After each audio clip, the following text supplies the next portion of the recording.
प्यार कैले रही की के पगली कैले रही की खेल गे। अनोखा digital recording studio Alamnagar Madhepura. कैले रही की खेल गे।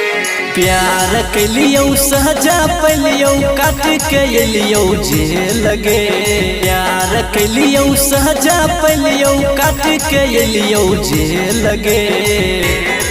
आगे प्यार कैले रही तू गे पगली कैले रही की खेल गे। आगे प्यार कैले रही तू गे पगली कैले रही की खेल गे। प्यार कैलियो साजा पैलियो काट के एलियो जेल गे। अगे प्यार कैले रही की गे पगली कैले रही की खेल गे। अगे प्यार कैले रही की गे पगली कैले रही की खेल गे। प्यार कैले रही की के पगली कैले रही की खेल गे।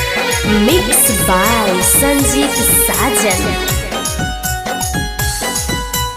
कैले रही की खेल गे। तोर चलती भेलियो पगली गौ में बदनाम लगे। के करा देखबै पगली गौआ में मुहावा गे। गौआ में मुहावा गे। तोरे चलती भेलियै माई बाबू से बदनाम गे।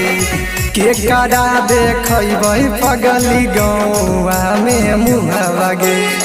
देखल तरस जैबी पगली हमर सुरतिया गे। आगे प्यार कैले रही तू गे पगली कैले रही की खेल गे। आगे प्यार कैले रही की गे पगली कैले रही की खेल गे। प्यार कैले रही की के पगली कैले रही की खेल गे। मिक्स बाय संजीत साजन। कैले रही की खेल गे। तोरा बिना कैसे कटतै जेलावे में दिन गे। लाग हो कि चल जैतै जेलावे में जान गे।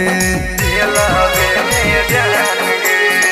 तोरा बिना कैसे कटतै जेलावे में दिन गे। लाग हो कि चल जैतै जेलावे में जान गे। सोचनु हर वजन के दिलवा से खेल के गेल जान गे।